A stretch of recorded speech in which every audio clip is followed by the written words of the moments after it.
Assalamualaikum warahmatullahi wabarakatuh.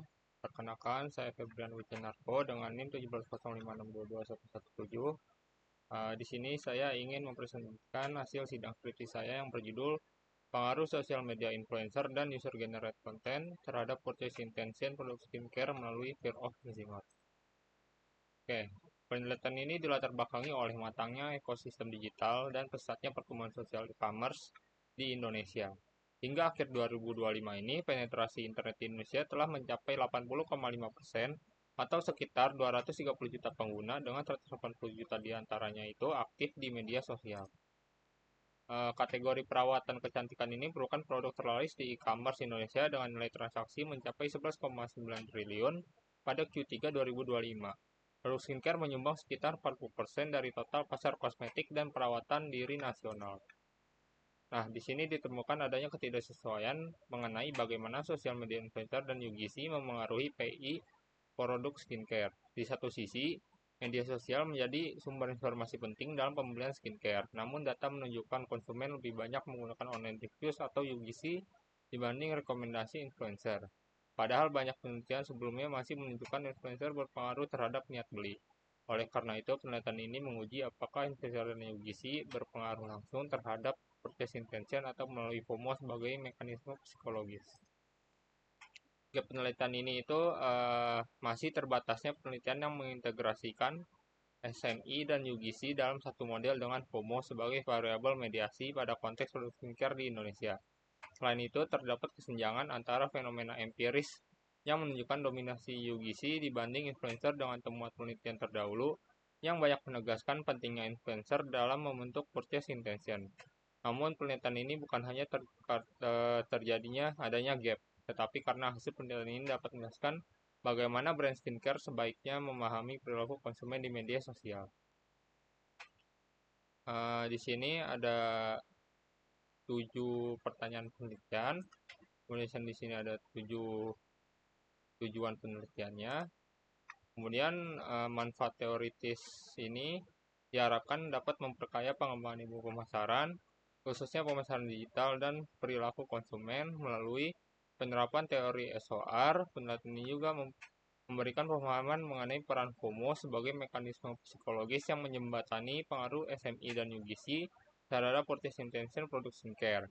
Dengan demikian, penelitian ini dapat menjadi referensi bagi penelitian selanjutnya mengkaji hubungan antar variabel tersebut dalam konteks pemasaran digital. Kemudian manfaat empirisnya, penelitian ini diharapkan memberikan manfaat bagi pelaku industri skincare dan pemasaran digital dalam menentukan strategi pemasaran yang lebih efektif. Hasil penelitian ini dapat menjadi dasar untuk memahami apakah SMI, UGC, atau FOMO lebih dominan dalam mempengaruhi niat beli konsumen. Kemudian teori yang saya gunakan di sini adalah SOR.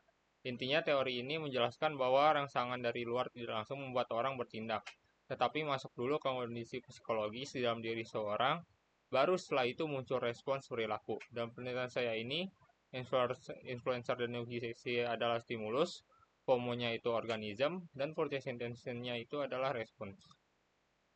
Berikut ini adalah kerangka penelitian saya yang terdiri dari 7 hipotesis. Penelitian ini dimulai dari bulan Mei hingga bulan Juli 2026. Penelitian ini dilaksanakan di wilayah DKI Jakarta dengan cara menyebarkan kuesioner. Pemilihan lokasi ini didasarkan pada pertimbangan bahwa DKI Jakarta merupakan pusat aktivitas ekonomi dan konsumsi di Indonesia. Saya ini menggunakan pendekatan kuantitatif. Pengumpulan data dilakukan melalui kuesioner, menggunakan skala Likert 6 poin. Analisisnya itu memakai CBSAM dengan software AMOS. Kemudian di sini kriteria respondennya itu yang terdiri dari berdomisili di DKI Jakarta, berusia minimal 18 tahun, pengguna aktif sosial media sosial, pernah melihat konten sosial media influencer, dan pernah berencana membeli produk skincare dalam 6 bulan terakhir. Di sini teknik analisis datanya. Yang pertama, melalui evaluasi model pengukuran, yaitu uji validitas, uji reliabilitas, kemudian uji GOF, dan terakhir itu uji hipotesis. Oke, di sini di hasil dan pembahasan saya akhirnya mendapatkan 400 responden, lalu responden itu dikategorikan berdasarkan jenis kelamin, usia, domisili, pekerjaan, pendapatan, dan pendidikan terakhir. Kemudian seluruh data tersebut diolah dan dianalisis menggunakan IBM SPSS Amos. Nah, di sini dapat dilihat bahwa purchase intention didominasi oleh setuju. Kemudian di sosial media influencer ini juga responden itu masih didominasi dengan setuju. Kemudian di UGC ini uh, malah paling banyak dipilih itu adalah sangat setuju. Kemudian pada FOMO ini mayoritas juga pada memilih setuju. Kemudian uji validitas ini dilakukan untuk mengetahui kemampuan setiap indikator dalam mempresentasikan variabel yang diukur pada penelitian ini. Penguji validitas dapat dilakukan dengan melihat nilai AV dan loading faktor pada masing-masing indikator. Suatu konstruk dinyatakan memenuhi validitas konvergen apabila memiliki nilai AV lebih dari 0,50 dan loading faktor lebih dari 0,60. Setelah seluruh indikator dinyatakan valid, tahap selanjutnya adalah melakukan uji reliabilitas untuk mengetahui tingkat konsistensi setiap konstruk dalam mengukur variabel penelitian. Pengujian reliabilitas pada penelitian ini dilakukan menggunakan nilai konstruk reliability dengan ketentuan suatu konstruk dinyatakan reliable apabila memiliki nilai konstruk 0,70. Nah, di sini nilai AV-nya, loading dan AV-nya itu sudah sesuai dan loading dan nilai CR-nya itu lebih dari 0,7. Kemudian di sini saya melakukan uji kelayakan model.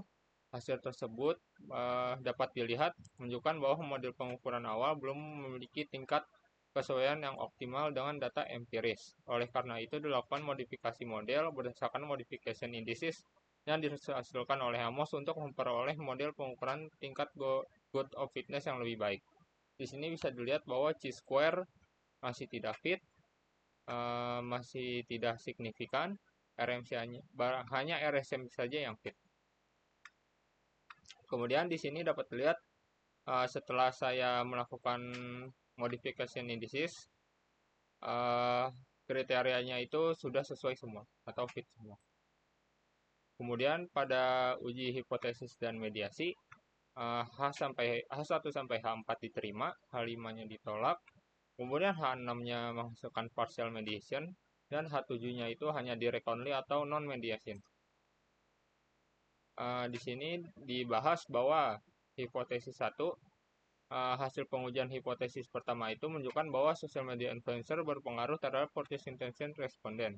Hal tersebut ditunjukkan oleh nilai CR sebesar 5,355 dengan p-value yang lebih kecil dari 0,05. Dengan demikian, hasil diterima, hasil ini menunjukkan bahwa SMI memiliki peran dalam mendorong terbentuknya net beli responden terhadap produk skincare. Kemudian, hasil pengujian hipotesis kedua menunjukkan bahwa UGC berpengaruh terhadap purchase intention responden. Hal tersebut ditunjukkan oleh nilai CR sebesar 5,112 dengan nilai p-value yang lebih kecil dari 0,05. Dengan demikian, H2 diterima. Kemudian hasil pengujian hipotesis kedua menunjukkan bahwa FOMO berpengaruh terhadap PI responden. Hal tersebut ditunjukkan oleh nilai CR sebesar 7,308 dengan nilai p-value yang lebih kecil dari 0,05. Dengan demikian, H3 diterima. Kemudian hasil pengujian hipotesis keempat menunjukkan bahwa SMI berpengaruh terhadap FOMO responden. Hal tersebut ditunjukkan oleh nilai CR sebesar 4,911 dengan nilai p-value yang lebih kecil dari 0,05. Dengan demikian H4 diterima. Kemudian hasil pengujian hipotesis kelima menunjukkan bahwa UGC konten tidak berpengaruh terhadap FOMO responden. Hal tersebut ditunjukkan oleh nilai CR yang sebesar 0,415 dengan nilai p-value sebesar 0,670 yang lebih besar dari 0,05. Dengan demikian H5 ditolak.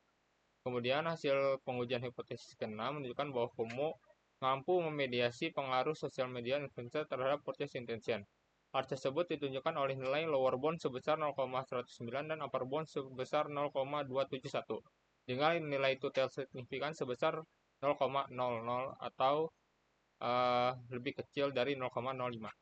Dengan demikian H6 diterima. Hasil pengujian hipotesis ke-7 menunjukkan bahwa FOMO tidak mampu memediasi pengaruh UGC terhadap purchase intention. Hal tersebut ditunjukkan oleh nilai lower bound sebesar minus 0,510 dan upper bound sebesar 0,072 dengan nilai total signifikan sebesar 0,692. Karena nilai interval masih melewati angka 0 dan nilai signifikansi lebih besar dari 0,05, maka H7 ditolak.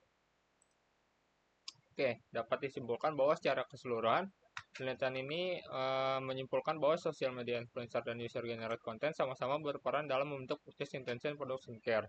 Tetapi keduanya bekerja melalui mekanisme yang berbeda. Social media influencer terbukti dapat mempengaruhi purchase intention baik secara langsung maupun tidak langsung melalui FOMO. Sedangkan user generated content hanya berpengaruh secara langsung terhadap purchase intention tanpa melalui FOMO.